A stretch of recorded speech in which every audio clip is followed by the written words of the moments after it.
Lining ப்ளவுஸுக்கு இந்த மாதிரி பானைக்க எப்படி அடிச்சு திருப்பலாம் அப்படிங்கிறத இந்த வீடியோவில் பார்க்கலாம். நம்மளுடைய ஸ்ரீஜா உலகம் டைலரிங் ஆப்பில் ப்ளவுஸ் கிளாஸ் இருக்குது, சுடிதார் கிளாஸ் இருக்குது, மேக்ஸி கிளாஸ் இருக்குது. அடுத்ததாக பிரின்சஸ் கட் ப்ளவுஸ் கிளாஸும் வரப்போகுது.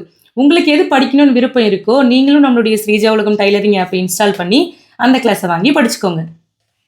மெயின் கிளாத்துடைய நல்ல பக்கம் மேலே இருக்கிற மாதிரி வைக்கணும். இது துணியோட நல்ல பக்கம் மேலே இருக்கிற மாதிரி வச்சுட்டு இதுக்கு மேலே நம்ம லைனிங் கிளாத்தை வைக்கிறோம். இந்த மாதிரி வச்சுட்டு பின் பண்ணிக்கலாம். அப்போ தான் நம்ம நெக் தைக்கும்போது விலகி போகாமல் இருக்கும். இந்த மாதிரி பின் பண்ணிக்கோங்க. இப்போ தைக்க ஸ்டார்ட் பண்ணலாம். 6 இன்ச்சு தையலுக்கான அளவு விட்டுருக்கோம். அதை அப்படியே தைச்சிடணும். கரெக்டாக நம்மளுடைய நீடில் இந்த திருப்புறதுக்கு முன்னாடியே கொஞ்சம் நேரத்தில் நிறுத்திட்டு இந்த இடம் இருக்கு இல்லையா, இதை மடித்தோம்னா இப்படி ஒரு ஷேப் வரும். கரெக்டாக இந்த கார்னர் அதில் நம்ம ஸ்லாண்டிங்காக இப்படி மார்க் பண்ணுறோம். மார்க் பண்ணிவிட்டு அது வரைக்கும் நம்ம தைக்கிறோம் 6 இன்ச்லேயே. அப்படியே ஊசியை உள்ளே வச்சுக்கிட்டே இப்படி திருப்புறோம். திருப்பிட்டு மறுபடியும் ஸ்ட்ரைட்டாக தையல் போடணும்.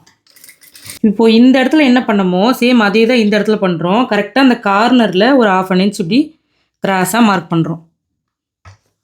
இப்போ அது வரைக்கும் தைச்சிட்டு வரோம். மறுபடியும் ஊசியை உள்ளே வச்சுக்கிட்டு துணியை மட்டும் இப்படி டர்ன் பண்ணுறோம். இப்போ மறுபடியும் ஸ்ட்ரைட்டாக தையல் போட்டு வரோம்.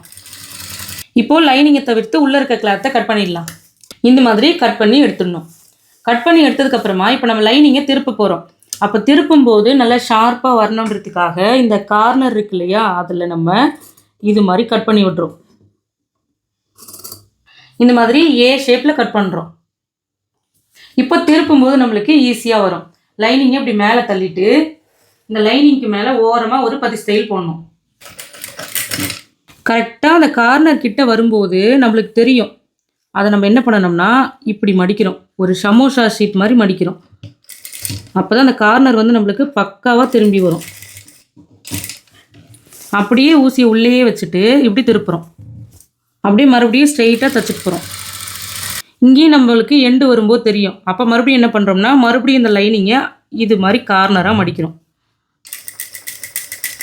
கரெக்டாக அந்த எட்ஜில் ஊசியை நிறுத்திட்டு மறுபடியும் இப்படி திருப்புறோம். திருப்பிட்டு மறுபடியும் லைனிங் மேலே ஸ்ட்ரெயிட்டாக தைச்சிட்டு போகிறோம். இந்த மாதிரி தச்சு முடிச்சதுக்கப்புறமா இந்த லைனிங்கை அப்படியே துணியோட ராங் சைடு பக்கம் திருப்புறோம். இப்படி திருப்பும்போது நம்மளுக்கு கார்னர் எல்லாமே சூப்பராக வந்திருக்கும். திருப்பினதுக்கப்புறமா நல்லா அயன் பண்ணிட்டீங்கன்னா இது அப்படியே அழகாக ஃபினிஷ் ஆகிடும். அயன் பண்ணதுக்கப்புறம் நம்மளுக்கு இப்படி தான் இருக்கும். உங்களுக்கு விருப்பம்னா இதுக்கு மேலே ஒரு 10 ஸ்டைல் போட்டுக்கோங்க. நல்லா ஸ்ட்ராங்காக இருக்கும் தையல். நமக்கு தெரிஞ்ச விஷயத்த நம்ம மற்றவங்களுக்கும் சொல்லிக் கொடுப்போம்.